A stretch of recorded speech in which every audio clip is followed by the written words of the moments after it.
The ANC has wrapped up its NEC meeting in Boksburg. Over the last 3 days, the party discussed the country's many pressing issues, ranging from service delivery, the cost of living, to illegal mining and crime.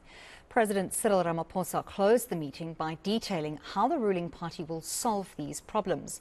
Independent political analyst Professor Sipho Seepe joins us this evening from Atlanta to give us his perspective. Thank you very much, Professor, for joining us for so far away.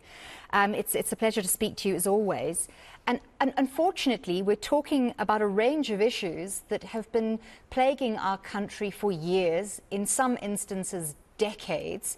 And while there are minor gains to be celebrated, it seems like our NEC, the ANC NEC at least, is stuck in planning mode with very little evidence of these plans having taken effect or showing any signs of success. What did you make of some of the comments that came out of not only the ANC President Cyril Ramaphosa's closing statements, but also the last 3 days at the NEC? By now, South Africans are aware that the president of the country and of the ANC has mastered the art of detailing the challenges that South Africa faces. And these problems are not new. And there's a sense within the ANC that believes that by detailing the challenges and problems, you are actually giving confidence to the people that you are listening to them. But what people want is not the detailing of the challenges. They want the solutions. The ANC talks often as if it is a party that is not in government. So most of these challenges have been ongoing for a number of years. Whether you talk about load shedding, you talk about poverty, you talk about unemployment, there is actually nothing new.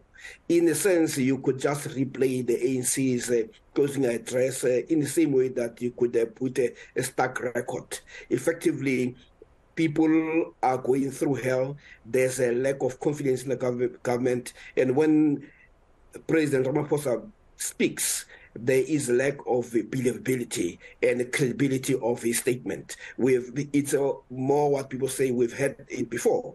But beyond simply making promises, you also have the position of the ANC where at times it tells you that this is what they're going to do. The next thing they talk about something else.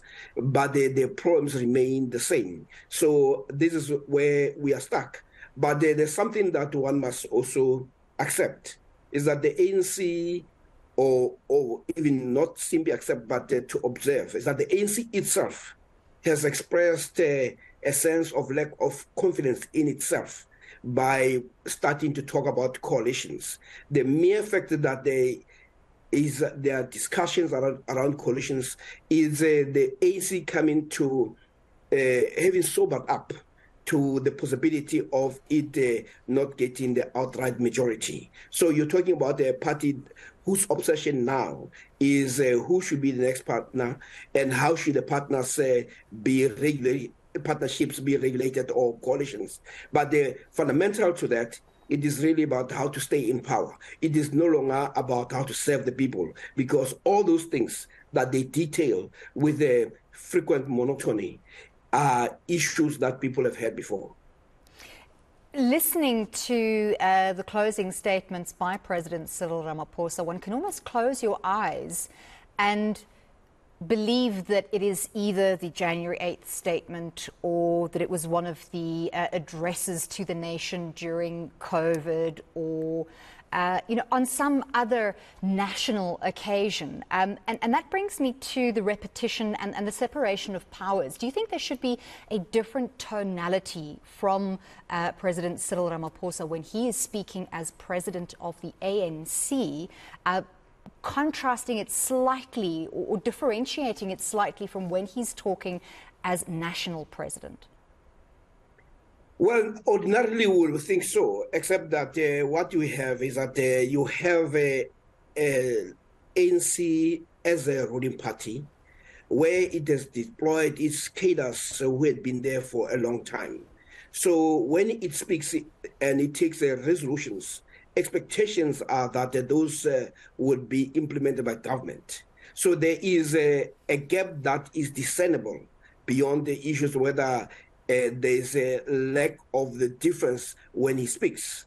But yes, from the perspective of separating the ANC positions and that of government, it would have been important to separate those so that people can begin to appreciate that while you may have the ruling party and it may have its own expression of issues, the government operates within different constraints, and those should be highlighted by the president to say, yes, the party may have come to this position, but as government, we are faced with these realities. But when you don't separate those, then you make it difficult and for people to understand that as a governing party or in government, you have to deal with a number of stakeholders beyond your party members. But the ANC has failed to do that because it has fused the two as if they're one. And part of the failures has been because while members of the party may be